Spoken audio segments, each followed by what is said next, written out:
another episode from Times Square, New York, New York. Enjoy the show.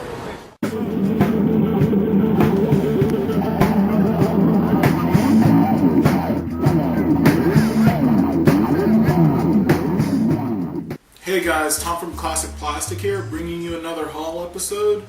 And let's jump right in. We got a couple of games that are worth talking about, so let's not waste any time. The first piece of gaming is actually a bonus disc for BlazBlue Calamity Trigger. And the cool thing about this is that this came with the BlazBlue Collector's Edition. So I wasn't able to pick it up at the time, so you know, getting the DVD is very cool, and I got it for 50 cents. So not a bad deal at all. Next up is Batman's Arkham City. I picked up this game for my wife. She's a huge Batman fan. And whenever we can get copies of these for cheap, we do, just because we like getting all the variants. There's one that came in like a pseudo wood box, but all it was cardboard. So we got that, and we were missing this one. So very happy to pick it up. The next game is actually a video game that was surrounded by so much controversy that you know, it was just doomed to fail from the beginning. And I'm not saying the game is terrible, I'm just saying sales-wise, it didn't do as well as everyone expected it to. And I got 2 copies of the game because they're getting increasingly hard to find. But the video game is too human. And unfortunately, I wasn't able to pick up a complete in-box copy of it, but I have a disc only and then a generic box for the video game. But I believe the game was in production for about 10 years. It was in development, and it was supposed to be the new be-all, end-all game for the Xbox 360, and unfortunately it was plagued with bugs and other game-breaking glitches, which, you know, kind of doomed the game. So unfortunately, it's a sad piece of gaming history. I'm sure it could have been better. The next game I had been looking for, I actually asked for it for Christmas last year, but I just wasn't comfortable with what my younger sister had paid for it. She paid $20, and it was a new copy, but all it was an open copy with a circle sticker above it, and I just didn't think it was fair, or the $20 price tag was fair either. I mean, I couldn't justify paying $20 for the game, but either way, the game is awesome. So I thought I'd wait, and that is Gunblade New York and Arcade Hits LA Machine Gun. And this is a cool game. For you guys that watch the channel, you know I'm a huge fan of shoot 'em ups and arcade light gun shooters. I think the game that did it for me in terms of getting me into the light gun or the shooter genre for the Wii was House of the Dead 2 and 3. It's a compilation.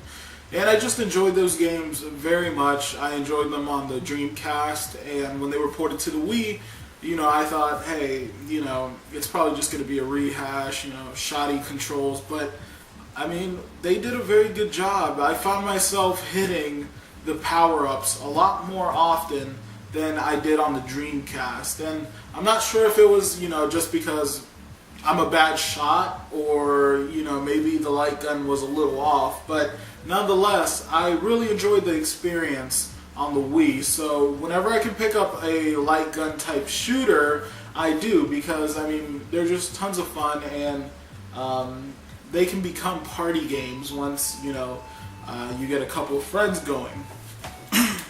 The next couple of games we're going to be looking at are on the original Xbox.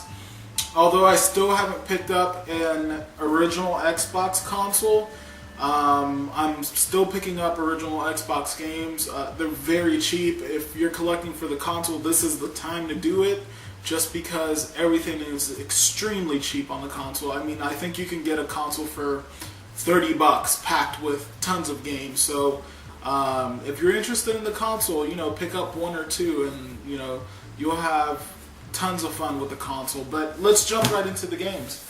The first game I'm gonna go over is Bloodwake.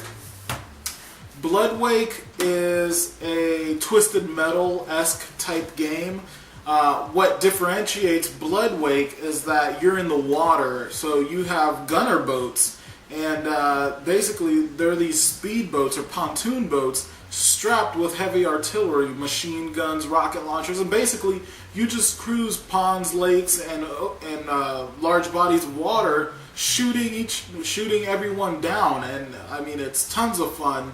The water mechanics just make it that much harder, but not in a way where it turns you off to the game. It's just tons of fun. I mean, if you have the chance to pick it up, I highly recommend it. This was one of the first titles to come out for the original Xbox, so graphic-wise, it might not be as strong as a later title, but nonetheless, the gameplay is what makes the game. Next game, and I have this for the GameCube, but when I first played it on the Xbox, I was mesmerized by the graphics. And this is also an early title for the original Xbox, and that's Reckless. Reckless is a video game that I had tons of fun with, and I'm surprised that it hasn't gotten a sequel, just because it's a really cool game. It's like a Pursuit Force on the PSP, but you're these two officers, and you have to do missions, driving your vehicle, and stop the Yakuza gang from, wreaking mayhem in Tokyo. So this is a really cool game. You can get into some very, very outrageous cars. You can get into like DeLoreans, monster trucks, ice cream trucks, SWAT team box cars. So if you have the chance, check it out. This is definitely a hidden gem. The next game we got is Dead or Alive Extreme Beach Volleyball. And for you Dead or Alive guys, you guys know that Tecmo puts a lot of work into breast mechanics. So when you're playing Dead or Alive, I mean, those puppies are jumping around all over the place. And so they put their mechanics to good use. I mean, they have one of the best mechanics, even though sometimes I feel it's a little overdone.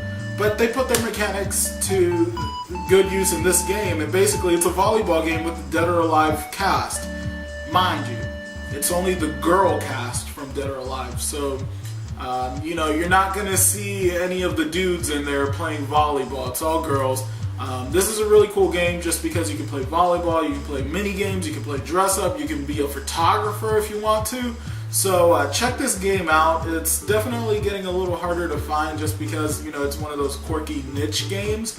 But still, I mean, it's tons of fun, and if you like the girls from Dead or Alive, well, there's some eye candy in it for you. The last original Xbox game we're going to take a look at is one that I bought for the PlayStation 2 when I was probably around like 12 years old. And it blew my mind because until that point, that series had stuck to 2D graphics. Mind you, beautiful 2D graphics. I mean, they weren't rivaled by anyone. I mean, the only game that rivaled their 2D graphics was probably Street Fighter when they did Third Strike. And I mean, those games are just beautiful. The animation is there, and just awesome. When I saw the commercial for this game that said it was going 3D and it was a funny commercial, I thought to myself, I have to get this game. I bought the strategy guide, and I bought the special edition. Unfortunately, the disc to the video game is nowhere to be found, and it's for the PlayStation 2, but I was surprised when I found it for the Xbox. And that game is King of Fighters, and this one is called Maniacs, but the game is actually called King of Fighters Maximum Impact, and what it does is it brings Terry and the whole crew alive. So you get Iori, you get Terry, you get Kyo, the whole cast is there in 3D, just as fast as they are on the 2D platform, maybe even faster. And then the soundtracks are just awesome. So it was a really cool game. You know, there's tons of people that say, oh, I'm a Capcom player or I'm an SNK player. I love both because they both make high quality games and awesome fighting games. So when this came out, I knew I had to have it. And the last disc-based game is a game I wasn't too familiar with.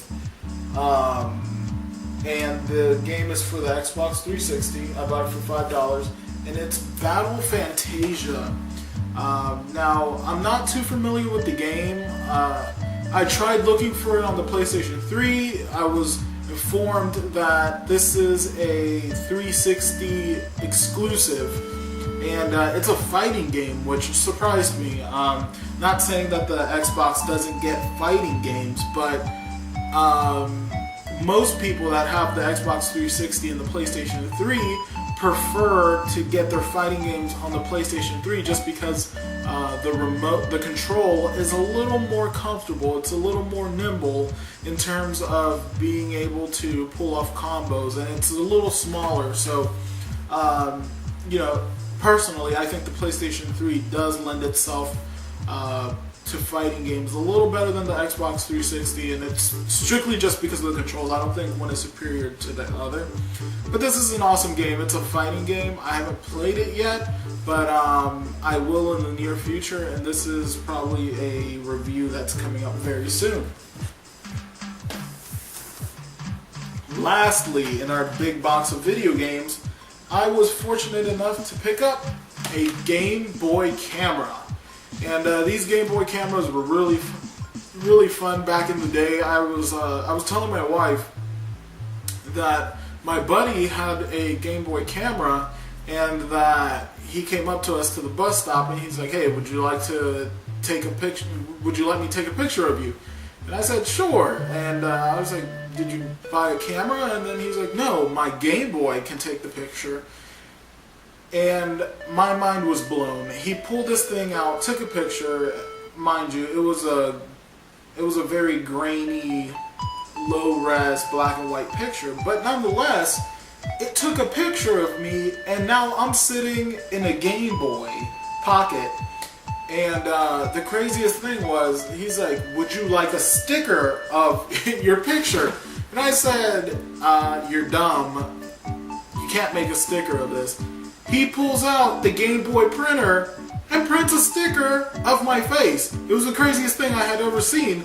And from that day on, I wanted a Game Boy camera, but for some reason I just wasn't able to buy one. It was either too expensive or they didn't carry it in stock. So, you know, 10 years later, probably 15 years later, I'm sitting here with the Game Boy camera. And the really cool thing about this is that this is a blue one, and the camera turns.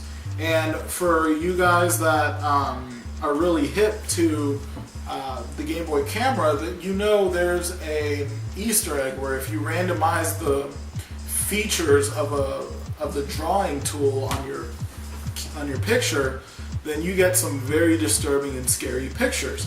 There's also one where there's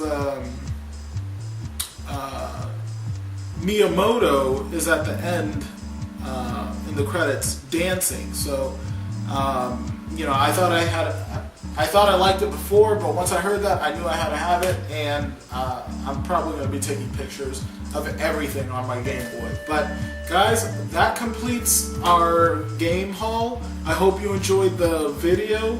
I got about 10 pieces of gaming software, and I probably paid about $30 for it all. I know for the Xbox games I paid $12. Actually, I probably paid like $25 for everything. But I hope you enjoyed this video, and as always, game on.